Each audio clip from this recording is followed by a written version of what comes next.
Well, hi, everyone. Welcome. We're so glad that you decided to press play and join us for just a couple minutes to understand a little bit more about who Embracing Brokenness Ministries is. I am Steve. This is Colleen. We are co founders of the ministry, and we are thrilled to be part of the Faithful Give this year. And we very much appreciate your support, not just in prayer, but also financially. But we wanted to give you a greater understanding of who we are, what we do, and how we might engage together. This kind of vision for what God's given us here. I want to turn it over to Colleen and give her an opportunity to share what's on her heart. Yes, and again, I add my thanks for you to just tune in. Many people have talked to us and said they don't understand the whole brokenness thing. And so I just wanted to give you an understanding of why we even named our ministry Embracing Brokenness. It is all about the identity confusion that we are seeing in the Christian church, especially the Western Christian church, in the last several decades.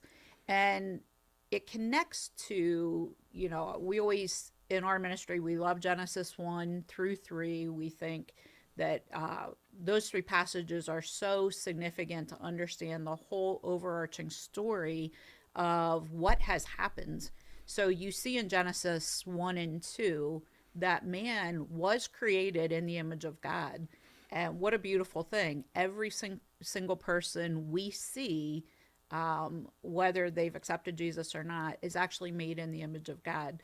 But the interesting thing is that image gets broken in Genesis 3. So the original purpose that we were created for, which was to subdue the earth and multiply God's image around the earth, which basically means we are bringing shalom, the very operating system of heaven.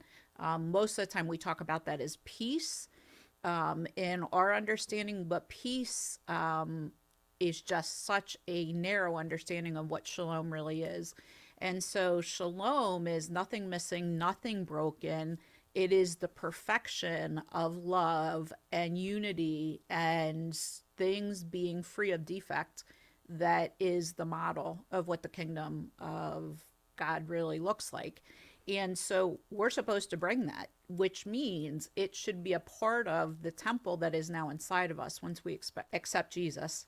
And it is an overflowing of shalom to everyone around us, and it just multiplies and it takes over the earth. And that's what we're called to. This ancient practice of kintsugi, common items in Japanese culture would be broken. So you break your favorite bowl that you eat your cereal out of every morning. Rather than waste that bowl, they would actually restore the bowl with very fine gold. You can see behind me in the cracks of the bowl. And it actually becomes more valuable once it's restored than it was in the first place. And so I really look at the transformational journey that takes place after Genesis 3 as kintsugi. When we say embracing brokenness means surrendering to the hand of the potter to restore you so that you can actually fulfill your original purpose. And so, if we are a bowl and we are carrying around liquid shalom that needs to pour out of us, and that's what bringing the kingdom of God looks like, sin enters the picture, and now we are pieces that will fit together, but they've got to tenderly be glued back together, and they have to be reinforced so that God's love can even pour into us to restore us and then pour out of us to restore the rest of the world. We have chosen, thinking about that and even understanding our journey of submitting to the restoration process, that will continue. I mean, there's still little cracks throughout as God is transforming us, but our commitment is to helping people walk through that process, to submit to the Lord, for their identity to be restored, for their purpose to be understood, so that we can bring the kingdom of God to earth like we're required to do. Steve and I have done that teaching at Water Street Mission. It was actually foundational to our programs at Water Street in a class called Identity Matters. We are in the Lancaster County Prison teaching this to inmates. We are doing some work with some other churches And so our mission is to bring that message to the world. And that really is the basis of our ministry. So to understand it a little better, and you may be asking, well, what is it that you do then? Well, we are a training, as Colleen said, training, educating, equipping, and discipling ministry. So that means a lot of things to a lot of different people. But if, for example, you go to our website, you will find, as I mentioned earlier, a number of opportunities to engage with the ministry. So we have social media in almost every category.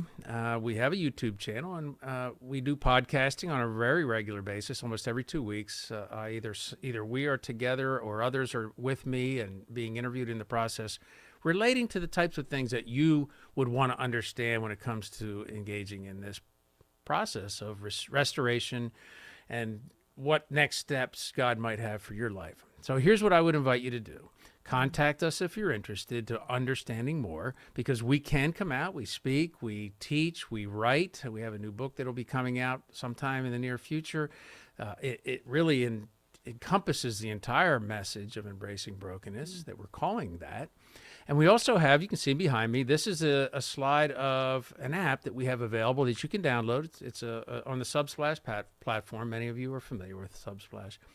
So please do engage with us. If you have questions, we thank you so much, again, for your willingness to participate in the Faithful Give and to give us just an opportunity in a few minutes here to share our heart for this ministry and for you. So welcome, engage with us. We'd love to hear from you.